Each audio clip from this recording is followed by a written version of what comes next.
जय श्री राधे। नए वर्ष के शुभ घड़ी में उपस्थित परम पूज्य राधे की सरकार जी के चरणा अरविंदों में रहने का हम लोगों को सौभाग्य मिला। परम पूज्य हमारे इस स्थान पर विराजमान हमारे कथावाचक महाराज जी के मुखार अरविंदों के द्वारा अमृत में बारिश जो आप ले रहे हैं, इसका अगर आपने मनन किया, आने वाले इस 2026 से लेकर जो आगे समय आएगा उसमें आपको वो लाभ मिलेगा। जब आप आने समय में ध्यान करेंगे तब समझ में आएगा कि आपने क्या लिया है। जीवन जोवन राजमद अब चल रहे न कोई, ये जीवन नहीं रहेगा और अखंड जो सत्ता तुम्हारे पास अभी चल रही है कुछ दिनों के लिए घरों में, कि आपके कहने से बच्चे काम करते हो, आपके कहने से पति काम करता हो, कुछ दिन रहेगा, इसके बाद ये सत्ता चली जाएगी। जीवन जोवन जो हमारे चर्म देह से जो शरीर बना हुआ है, साधना का मंदिर बना है, जिसको हम लोग दूसरे दृष्टिकोण में देखते हैं, समाज के सामने प्रस्तुत करते हैं, ये आपका यौवन भी नहीं रहेगा। तो जीवन जोवन राजमद अब चल रहे न कोई, जो पल जाए सत्संग में कथा में, सो जीवन की सबसे शुभ संकेत आते हैं। एक और चरित्र अभी चलाया था कबीर साहब का।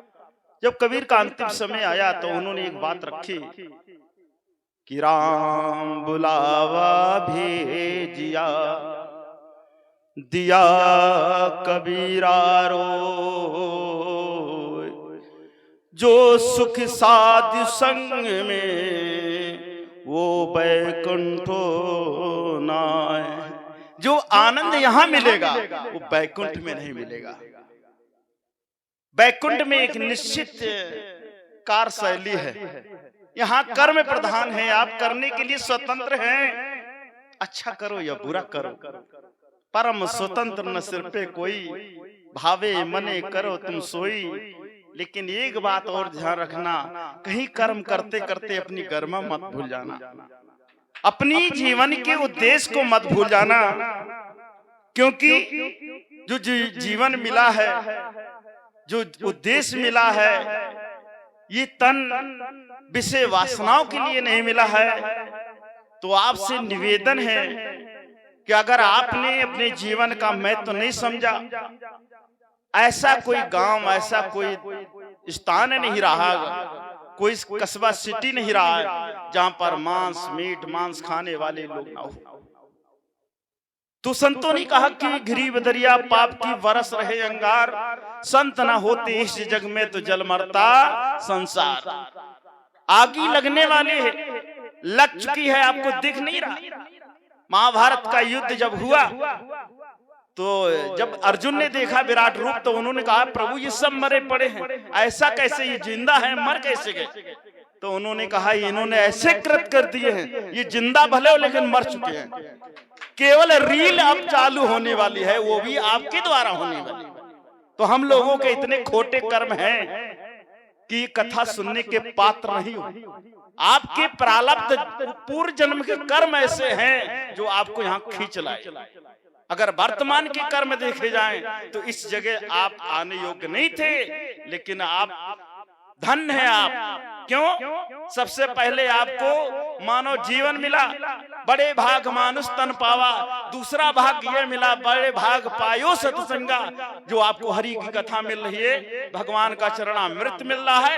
ऐसी सुर धारा मानव के कृतार्थ करने वाली बहुत कम जगह पर मिलेगी। वो भी कहाँ मिलेगी? ऐसी वसुंधरा पर, ऐसे भारत भूमि पर, गंगा और यमुना के बीच में ऐसे नित्य धाराएं बहा करती हैं। बंधुओं, आप गोता लगाते चले और उसमें डूबते चले। 24 घंटे में जब भी आपको समय मिले, एक बार योग में मेडिटेशन में बैठकर अपने इस मानव मंदिर को झाड़ रहे हैं। दूसरी बात, जो माताएं बहनें बैठे हैं, जहां तक हमारी आवाज जाती है, जिस नाम से जिब्हा से प्रभु का नाम ले, उस पे गुटखा पान मसाला बीड़ी खैनी कुछ न रखा। और इस जिब्हा से कभी भी किसी को गाली ना दे। अगर आपने दे दिया, गाली दे दी, तो संतों ने लिखा ये तन विष की बेलरी गुर अमृत की खान, शीश दिए जो गुर मिले तब भी सस्ता जान। आपके नख से लेकर शिखा तक इतना आपने अधर्म कर रखा है, इतनी आपने अपने इन चर्म आंखों को इतनी जगह देखा है। ये खिड़कियां हैं, इन खिड़कियों से आपने अपने मानस में क्या क्या भरा है। जब कोई संत परखी लगाता है तो मुंह मोड़ लेता है। आपसे जब पत्नी खुश नहीं, भाई खुश नहीं, आपके माता पिता खुश नहीं है, इस बिहारी लाल जी को, राधा रानी को खुश करने के आपके औकात भी नहीं रहे। जब नर ही नारायण है, अपने कर्तव्यों से, अपने वाणी से, अपने नेचरों से ऐसा प्रभाव डालिए कि लोगों में आपकी जब अनुपस्थिति हो तब आपकी अनुपस्थिति उन्हें चुभे। अगर आपने ये सोचा कि मेरा पद बड़ा है और कद छोटा है, तो आप कहीं के नहीं है। आप अगर सास बन गई, ये पद है। अगर सास में कहीं बेटी बनाकर बहू को रखा, तो ये आपका कद हो गया। जिनका कद अच्छा है उनका रिजल्ट अच्छा रहता है, और जिनका कद गड़बड़ है, पद बड़ा है, उनका सब सिस्टम खराब है। सुख और दुख यही मिलते हैं। कोह न काऊ को सुख दुख करदाता, निज निज कृत भोग फल भ्राता। इस संसार में सभी अपने अपने कृत्यों का फल ले रहे हैं। ये मत कहना कि बेटी ऐसी हो गई, दामाद ऐसा मिल गया, लड़का ऐसा मिल गया। ये तुम्हारे ही उपजे हुए विचारों, तुम्हारे ही कर्मों के संयोग से इनका मिलन हो रहा है। कोई मिलाने वाला दूसरा नहीं है। आप जो जो बोएंगे वही रिटर्न होकर इस प्रकार से आता है। अगर कहोगे कौन, तो हमारी आवाज परावर्तित होकर आती है कौन। मैं व्यास से ही इसलिए कर्म जब भी करें, नए वर्ष में एक एक फूंक कर पैर रखें, आंखों से देखें तो अच्छा देखें, कानों से सुने तो कथा अमृत सुने। न कानों का कोई महत्व नहीं है। अगर जिह्वा पर कोई चीज चखनी है तो राम रस चखिए, हरि का रस लीजिए, इसमें भी जो आनंद मिलेगा, आपका शरीर जो मानस पुष्ट होगा, जहां आप चलेंगे तो आपकी परिक्रमा बन जाएगी। जिसको आप स्पर्श करोगे उसका जीवन कृतार्थ हो गया। तन मन धन से जो भी आप, अगर आपके पास धन है, अगर धर्म में लग जाएगा तो कल्याण हो जाएगा। अगर आपके पास भूख है, भोजन भी है अच्छा, तो आपका कल्याण हो जाएगा। बिस्तर है, बिस्तर के साथ अगर नींद आ गई तो समझ लेना ये साल आपके लिए बहुत अच्छा होगा।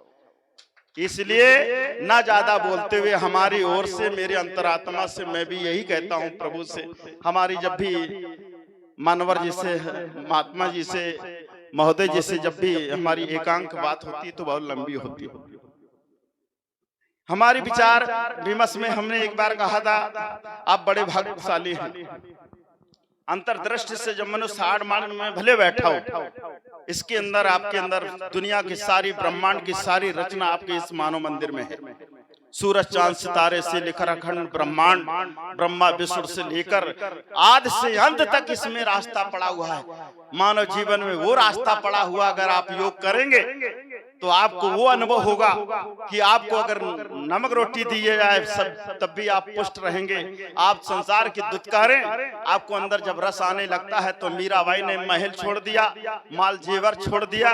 जिन राजा महाराजा को वो आनंद की अनुभूति हुई, राजगद्दी पे लात मारते महात्मा बुद्ध जी बैठे हुए हैं, उन्हें वैराग पैदा हो गया।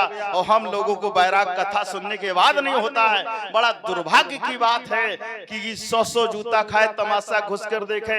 एक पत्नी ने लताड़ दिया, गोस्वामी जी को वैराग हो गया। उन्होंने प्रभु को प्राप्त करने के लिए अखंड साधना में लग गए। एक हमारे हुए दशानन के भाई, जिसे विभीषण कहते, एक लात मारने पर राम की शरण में आ गए। इसी तरह से ध्रुव हुए, प्रहलाद हुए।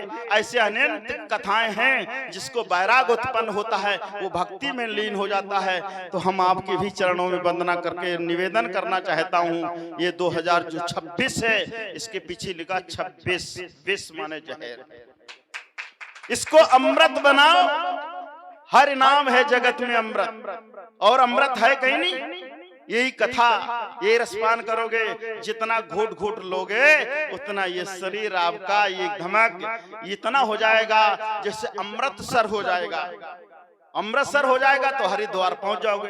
हरिद्वार कहीं वो नहीं है, हरि दरवाजा ये लगा हुआ है जहां पर आप बिंदी लगाते हैं, पुरुष भाई हमारे टीका लगाते हैं, यही हरि का दरवाजा है। यहीं पर बैठो, सुबह शाम जिससे प्रेम करते हो, जिससे दीक्षा ली है, उनका नाम अंतर में बैठकर बिल्कुल अपने विचारों को सुन कीजिए, एकाग्र हो जाइए। तन थिर मन थिर, आपका शरीर हिलना नहीं चाहिए, मन को भगाना नहीं चाहिए। लेकिन एक जगह और मानस में लिखा, भाव को भाव अनकानासु कैसे भी विध होए। एक और हमारे महाराज जी कहा करते हैं कि भूमि में कैसा भी डाल दो, उल्टा सीधा वो जमेगा। किसी भी तरह से प्रभु का नाम लेंगे तो मैं चाहता हूँ कल्याण होगा। इन्हीं चंद शब्दों के साथ मैं अपनी वाणी को विराम करता हूँ। जय गुरुदेव।